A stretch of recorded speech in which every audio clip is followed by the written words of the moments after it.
Alrighty, welcome back. If you remember from the last video, I installed that light, and I said in the next video, which would be this one, I should have these installed. Well, I ran into a little issue, and I didn't even notice it until I was getting ready to install the other light.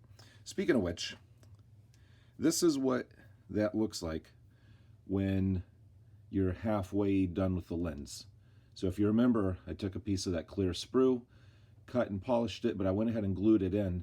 Now what I can do is go in with the Dremel tool, the cutoff wheel, and slice straight down, and then sand that flush with the bottom of the chrome piece.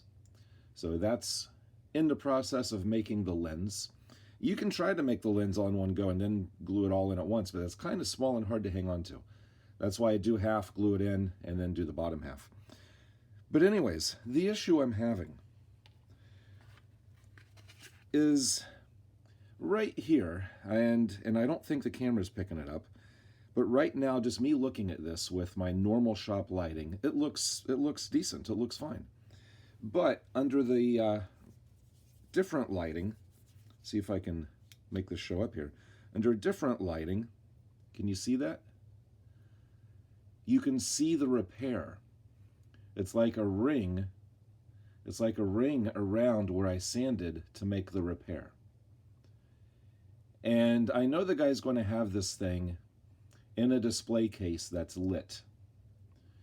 And under certain lighting, that sticks out like a sore thumb. And again, I don't know if you can, I hope the camera's picking it up, because I want you guys to know how bad it is. But it's not that noticeable, but it's bad. I cannot send it to this guy. I cannot send it out like this. And again, if you can't see it, there's a ring all the way around here. And that's where I sanded back and then retouched up the black and the primer, because I had to fill in the 3 holes that the kit part goes into. So again, if you remember, that's the kit part. And you bend those tabs down, and there's a hole here, and a hole here, and a hole here, and those tabs go into those holes. But the model Motorcars light is a lot smaller and doesn't cover those holes. So I had to sand it back, fill the holes, sand it smooth, paint and clear. But I think what happened where that ring is, I think I didn't sand the clear back enough, and I ended up painting black over clear and then clear over that. So where that ring is, I think that's layers of black, clear, black, clear. At least I think that's what happened. I know for a fact that right here is black and clear. Over here is black and clear. So what would that line be? Again, I'm not positive what happened, but I have to fix it. So that light's going to have to come back out, which is easy. You just pull a bolt out of the bottom. And then here's where I've started work on the other one, because they were both the same way. They were both the exact same way. So I taped off just to protect. And you know, at first I thought maybe I could polish it out. I spent 2 hours at least polishing, and I've showed you guys what I've used before. It's a 4-step system with Chemical Brothers. And I'd go through all 4 steps, and it would be really shiny and nice looking, but you could see the ring around it. So I went through all 4 steps again, polished it again. You could still see the ring. I did it a 3rd time. You could still see the ring. And I kind of, looking at it closer, realized that that ring, that artifact, was under the clear. So what I did with this one then, I sanded all the way back to get through the clear and then through the black. And as I was sanding, that ring became more and more noticeable, and then it faded out and disappeared. So it had to have been something between the layers. So what I've done now, I've sanded this, and I know, because again, I don't know how well the light is going to show it, but I can see like a line, or not really a line, but I can see an edge around here. If you get the light on it just right, you can see an edge around here. And I don't know if the camera is going to pick it up, but like right there. I can see an edge here. So I know for a fact, or at least I hope for a fact that over here is just black. And then over here is still some clear coat. So what I'm going to do, I got to make sure that when I touch up the black, I don't paint black on the clear and then clear back over that, because I think that's what caused the problem.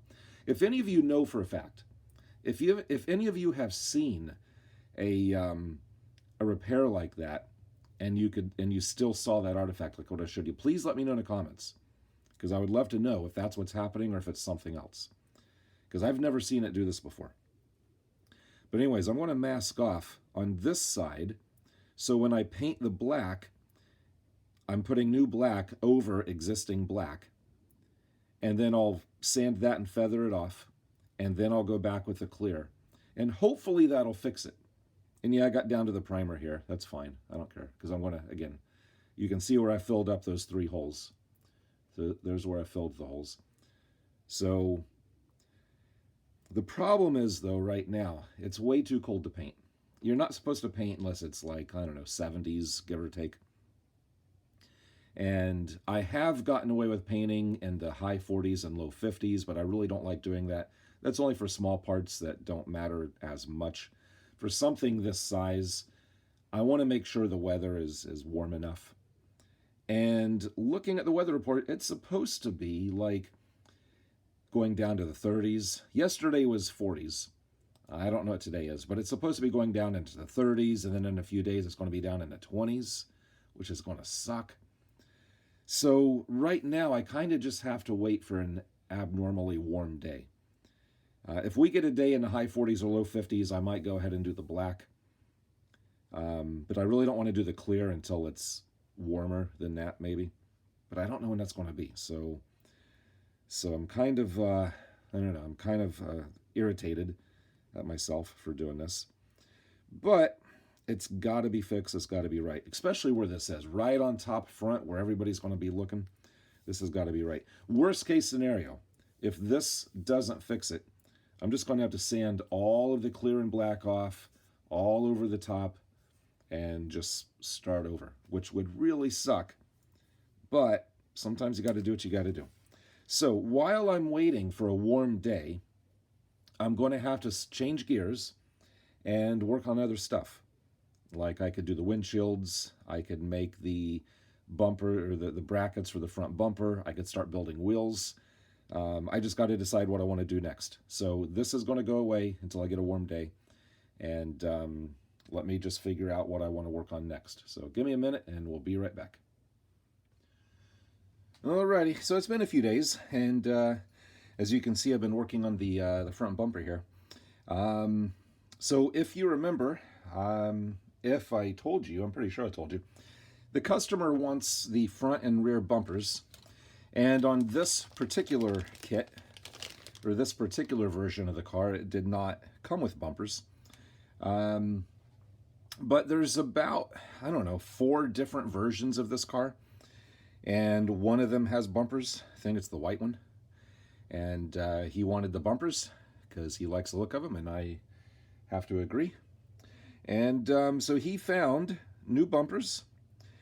Now the back bumper will go on perfectly fine because it uses the same mounting holes as the back bracket that holds the back lights and the license plate right here. So the back bumper uses the same holes. So that one's easy. The front bumper, I don't have mounting brackets, so I had to make them.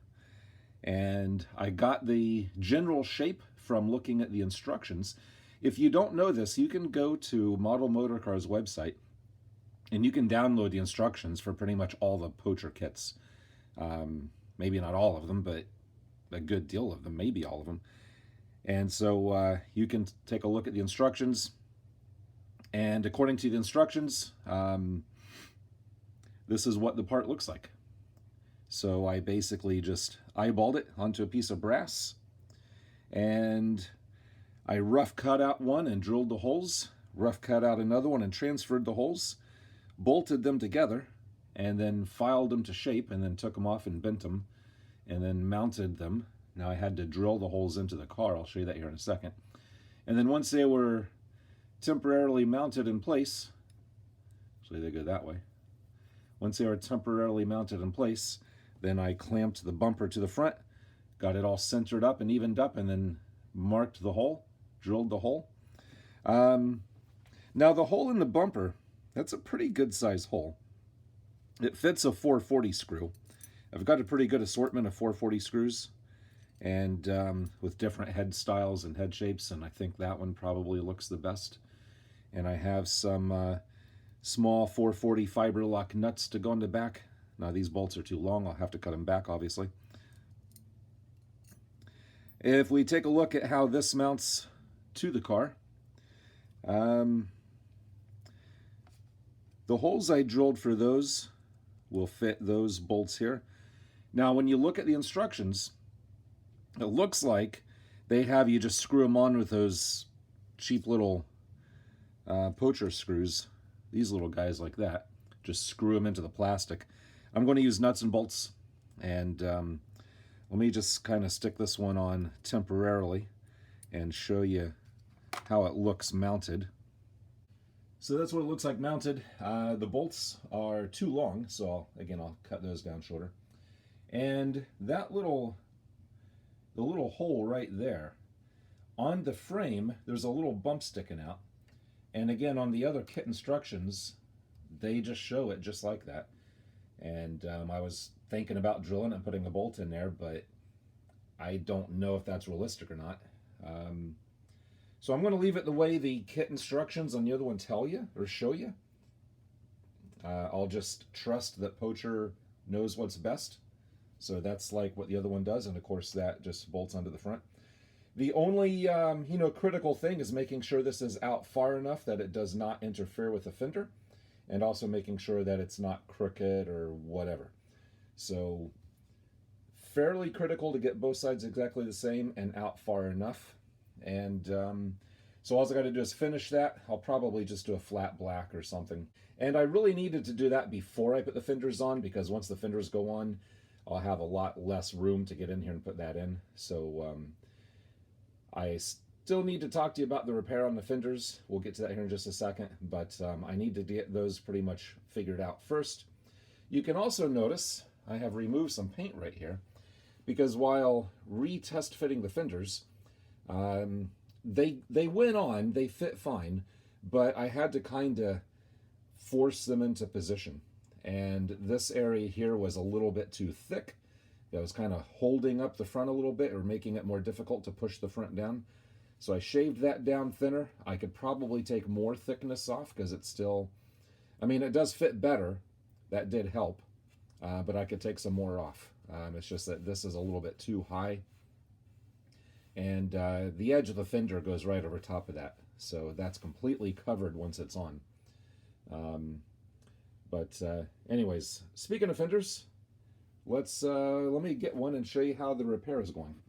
Okay, so I was thinking that the original issue I had here was because I was thinking that when I sprayed the black on, I accidentally sprayed over some of the clear, and that's what left that line around it.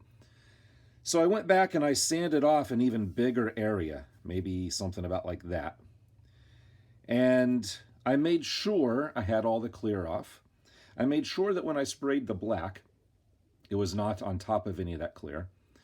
And I sanded it down. Once it cured, I sanded it down to like 1000 grit, and I made sure the edges were all feathered and perfectly smooth and perfectly perfect.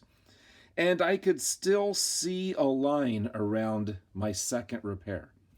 So I didn't even bother with clear coat, because I knew if I put the clear on it, it was going to look just like what it did before. So for some reason, this black does not like to blend back into itself once it's cured and you try to do a repair like that. Now, I was going to tell you, like when I was thinking about this video, I was planning on telling you that I've done a bunch of repairs like this and it always blended in fine, but then I got to thinking about it, and honestly, I don't remember doing any repairs like that. I know I've done paint repair, but I've always taken it to a panel line or to an edge or to a panel gap or something else, so that you didn't see that repair. I can't think of any time I've ever tried just a smaller spot in a bigger area and just blending it in and not taking it all the way to an edge or something. So maybe that's something that just can't be done. I don't know. I mean, I honestly expected it to blend in perfect and you would never see it. But after 2 tries, it just wasn't working. So what I did was I sanded down the entire top surface and I resprayed the entire top surface. I had to mask off the running board strips here. I don't know how well that camera's picking that up. But I had to mask off the running board strips. I masked off this side because this was already polished and perfect. So by taking it to an edge and with the chrome here, you'll never notice a difference here. So this now looks like I'm happy with this. I mean, obviously it needs the clear on it, but and I kind of got lucky because yesterday was an unusually warm day, so I took advantage of it and sprayed the black. And so now I'm just waiting for a warm day to do the clear. Once I get a warm day to do the clear, I'll shoot the clear on it. I can rebuff it, repolish it and buff it, and it'll be like nothing ever happened, only 2 weeks later. So if any of you are professional painters and you can explain to me why I was getting a ring around here and it was not blending in. Again, if I was doing something wrong or if you just can't do that, and maybe it's the flat plate. I don't know. And again, I think I explained this before, but just in case I didn't, or if you don't remember, I'm doing flat black and then a clear coat. And I did a lot of experimenting before I started this model with all different paints, blacks, glosses, clear coats, and what worked the best for me, what went on the easiest and gave me the nicest results was this flat black. It's just a generic flat black that I got at AutoZone, and this clear coat. Using this clear coat from Automotive Touch-Up, and actually this can, there's a little bit left in there. And I really don't even want to start this now because the last thing I want to do is get my clear coat halfway put on and then run out. So I actually went on the website the other day and I ordered like 4 more cans of this. I don't need 4 more for this project, but you know, I will for the Jaguar when I get back to that. So anyways, and I should have that in a couple of days. It's funny, the shipping. If I paid $9 for shipping, it would have taken 3 to 4 weeks. I paid $12 for shipping, be here like 3 or 4 days. So $3 of shipping will cut off like possibly 4 weeks. Go figure. But anyways, so like I said, this flat black went on like absolutely perfect. Better than when I did it the first time, I think. And this area is completely perfect, completely fixed. So all I have to do is put on the clear without screwing it up, and then buff it out without screwing it up, and then the fenders will pretty much be ready to mount to the car. So anyways, let me get the front bumper on, and I'll do a few more things on the interior, and then we'll see how long the video is getting. But yeah, let me get some more stuff done. I'll get back to you here in just a second. Alrighty, well, it has been a couple of days since what you just saw a few seconds ago. As you can see, I have the windshields in. For clear parts, I use UV curable glue. And I had run out of UV curable glue. I was using this 5-second fix, and I have about 3 tubes left, but they're all pretty much empty. If I would cut the tubes open and scrape out what's left, I might have enough for 1 window. So I went to the craft store, and I figured, well, they would have UV stuff there. And I found this bottle of Light Cure UV resin. This was like 20 bucks. And I'm like, well, that's great, man. That would last me a long time. So I came home, I brought it home, and I did some testing. I cut some thin strips of that For that window, look, they give you this big piece to make those windows. They give you enough. You can screw up like 5 times and before you'd have to order a new piece of this. And so I cut a thin strip of that, and I cut a thin strip of brass, and I test glued it on with this. Cured it up with my UV light, and I think I showed you this before. I just got this thing on eBay. It's for curing nails, and yeah. So I cured it all up, and then I tested it, and I tell you, it didn't even try to glue the pieces together. I mean, they were stuck together, but as soon as I put any pressure on it at all, they just popped apart. It's like the glue they use on Post-it notes would have been stronger. So I went upstairs, well, I went online, and I did a little bit of research, and come to find out, UV resin is not UV glue. There's a big difference between UV resin and UV glue. UV glue is designed to glue stuff together. UV resin apparently is not. So now I got a $20 bottle of this resin that I have no idea what I'm going to do with it. Maybe I could cast lenses or something. I don't know. You know, actually what I could have done, I bet I could have used it to make the little lenses in there. That probably would have worked out pretty well. But anyways, so I went online and I ordered UV glue. I got, from Amazon, I got Bondic. This, in this container, there's 5. I got 5 of these tubes of Bondic. They're actually refills. But I got 5 of them for like 30 bucks. And I tell you, that stuff stinks. It's not fumey. You know, it's not like fumey, like you're going to pass out like an aerosol spray. It just has a really weird odor. And but it works. And it has a metal tip applicator. I could get into the channels, put the window in. I could clean up any ooze out or any excess with cotton swabs or paper towels lightly moistened with alcohol. Clean up any of the excess, get it all nice and perfect, get it exactly the way I want it, and then you hit it with the UV light and it's set. That's why I like the UV stuff, because you can really take your time with it. You can clean up the mess, and it won't set until you're ready for it to set, which is perfect. And it sticks to clear parts perfect. So anyways, I got those in. I got the little leather pieces in there and there. Those are in. And I also finally finished that seat. For some reason, I never bonded the seat bottom into the seat base and put the back on, so I did that. So the seats are ready to go. So next, what I want to do is focus on the battery tray. These wires are coming from under the instrument panel. So what I need to do is route those wires up and over the firewall. Well, not both of them. Well, yeah, both of them actually. I need to route both of those wires up and over the firewall. One of the wires needs to work forward so it can go to the fenders, or one of the fenders, probably the left fender.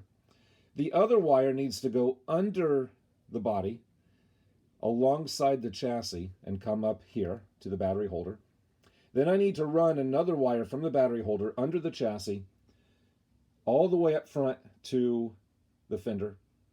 And then I need to run, actually, that would go to the other fender. And then I need to run another wire from that side to that side.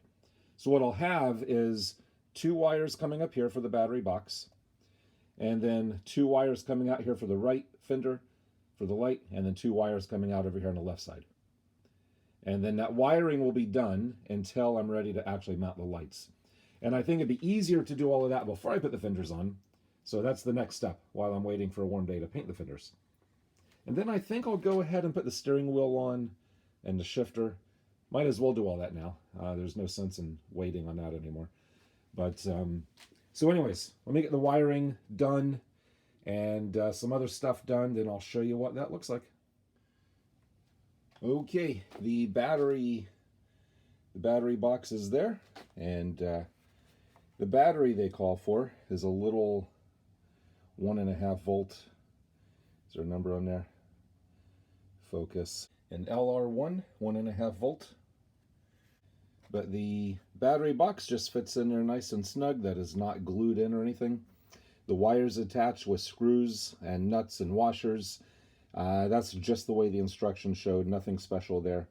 And the battery is just a perfect slide fit right in there. And so the battery is just a nice perfect fit there, and easy to pull out. So pretty straightforward there. So I told you wrong earlier.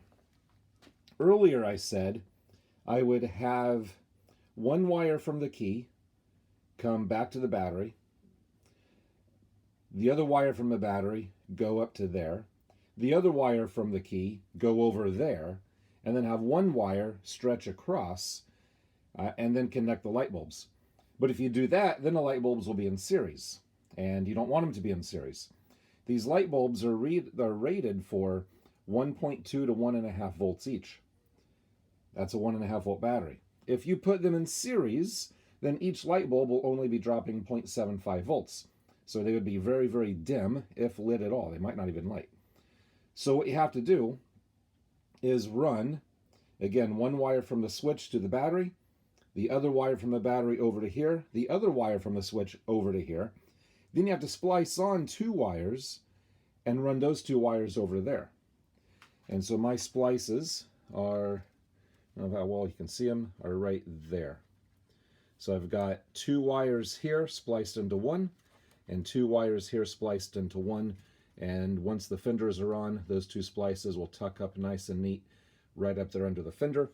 The wires run between the body and the chassis. So there's nothing hanging on the bottom of the chassis. That's between, again, that's between the body and the chassis. So those will tuck up out of sight. And the wires running back to here, they are running alongside the chassis and spot tack glued like in the corner between the bottom of the tub and the chassis. So basically they're kind of out of sight. They're kind of hard to see. You would really have to be looking for them in order to see them. Where they go from here to here, they're running up over the transmission, and again between the body and the chassis and up. And there you can see the 2 wires on that side. And I did test it. I connected a voltmeter to those ends. Put the key on, turned the key on. I got 1.5 volts. Did that on each side. And keep in mind, I got the new headlights from Model Motorcars, which comes with cast brass chrome-plated headlight buckets, new lenses, new light bulbs, and some wire. But it's just enough wire to go from 2 pieces from there to there. It's not enough wire to do the whole thing. So this is original kit wire, and that is wire from Model Motorcars, which is a smaller gauge. But that's fine, it'll work out fine. No big deals there. So that is one more job done, wiring done. It was kind of a pain in the butt routing it once everything's together. The instructions give you a very simple wiring diagram and showing you that they're in parallel. The instructions show you how to connect the wires here. They show you how to connect the switch. And that's about it. They don't tell you how to run the wires, where to put them. That's just completely up to you. And as far as I'm concerned, there really is no one right way to do it. As long as they're out of sight when it's all done, and as long as it works, then I guess you did it right. So the next thing I think I could do is the steering wheel. So again, he bought the Model Motorcars steering wheel, and here is the steering wheel kit. And that's looking pretty nice. So it's the whole, got the steering wheel, it's all metal, painted, got the chrome horn ring and the center thing with the handle on it. And that'll look pretty nice. So should be fairly straightforward at just putting it on the shaft, screwing it together. It looks like a decal for the center. So let's get that on and see what it looks like. Okay, back on the steering wheel. So there's Model Motorcars steering wheel. Now the black in here, you're going to have to paint that yourself. That does not come painted. And but you just use a little one-haired brush and some black paint, not too bad. Plus that's chromed brass, so if you do make a mess, you can clean it off pretty easily. And there's the back side of it. And the horn ring looks like that. And then you get the center hub. And we'll just line them up that way. And again, that black you're going to have to paint yourself. And then you got that little lever there. I think that's for ignition. If anybody knows different, let me know. I'm 99% sure that's the horn. And I'm like 5% sure that's like ignition or something. So if you know, let me know. And then that will just get glued on right over top like that. And then you have a decal that'll go on the center of that. They give you 2 decals, so you can screw up once, which is always a good thing. Now on the, well, first off, let's compare this with the kit parts. The kit steering wheel just looks like that, which isn't bad, but you'd have to paint it. It's fine, but that's just so much nicer. Also, the kit horn ring and ignition thing just looks like that. And then on top of that, you put this piece. So, you know, the Pocher kit parts, even when I did the other one a few years ago, I remade these pieces, and they came out okay, but not as nice as this. So anyways, these are a really nice upgrade. They're a little bit pricey, but if you can swing it, I highly recommend going with the steering wheel upgrade. Now, if we take a look at the wheel itself and the kit part, this tube here that goes over the steering post here, I'm assuming that this is supposed to kind of press fit into the steering wheel like that. Mine did not at first. I had to kind of deburr around that edge. I had to file that edge. I also had to kind of ream out the hole because it would not go over the shaft here. So anyways, what you do is that goes in here like so, and then this goes over that until the threaded part comes through the steering wheel here. Then you can put on the horn ring, then you can thread that on. That is threaded. You thread that onto the part of the shaft that's sticking out, and then with the tiniest amount of CA, glue that on. I'm still debating on what kind of glue I use for that. CA is probably the best choice. You just got to be careful to use a minimal amount. And I also have to look at photos to see how that points. I think that's supposed to point down and to the right, I think, but I'm not sure. So I got to look at some photos for that before I put that on. And also, I do want to put a tiny bit of temporary Loctite on the threads before I screw that on, because I'm only going to get a few threads on that. And I'm sure somebody, maybe not the owner, but I'm sure somebody looking at the car is going to try to turn the steering wheel. And I would not want that to break loose and start spinning loose. So I will put a little bit of Loctite on there when I screw that on. So let me screw that on off camera, because it'll probably take a few minutes. And then I'll get that glued on, and then I'll show you what it looks like. So give me a minute, and we'll be right back. I'll have another angle of that for you. Okay, and there is the steering wheel. And see if I can get a view of it without getting in my own shadow. But there's the steering wheel. It's all done.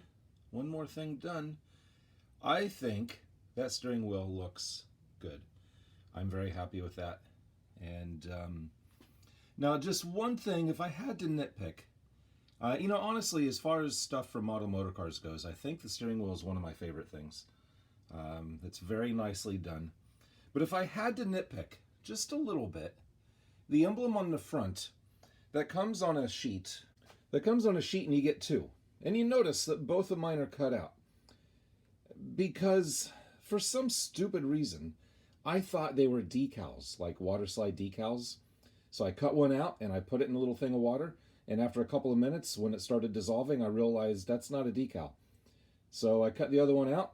And actually, before I did the other one, I thought I would try the other decals that he ordered. So he also ordered a sheet of these, just various engine and body placards and stuff. And notice there were also 2 for the steering wheel hubs. And I cut one out and I went to test fit it, and it's way too big. I don't know how well it's going to show up here, but you can see the size difference.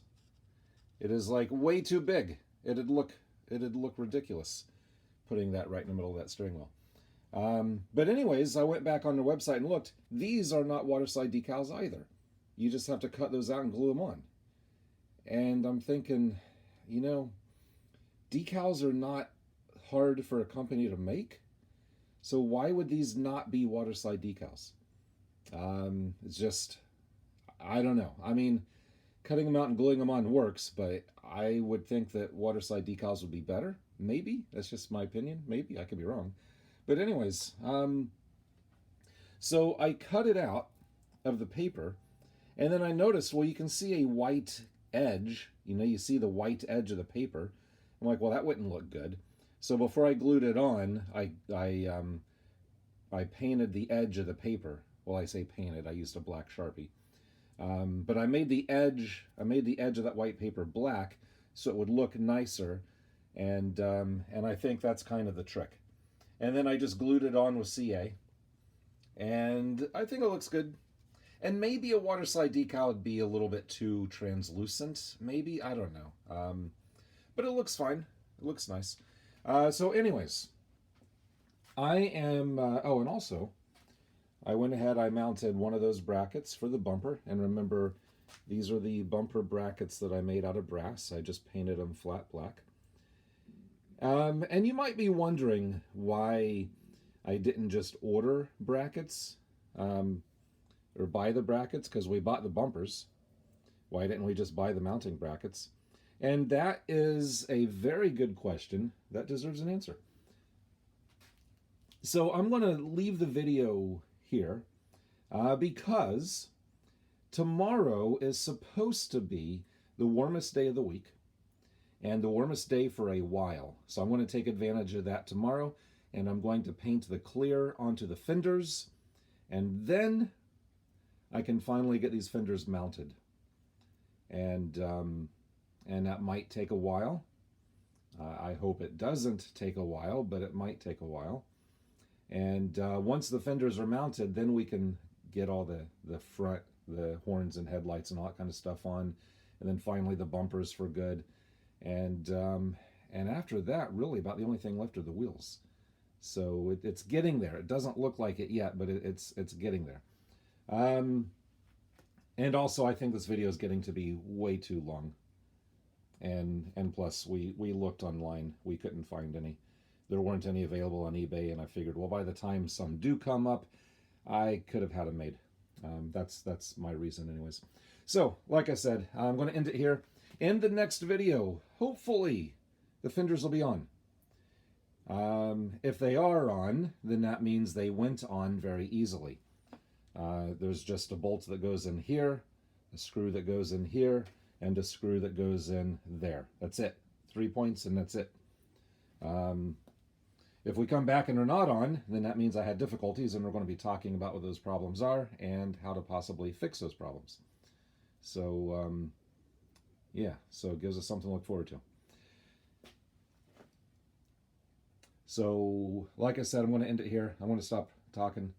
And as always, until next time, thanks for watching.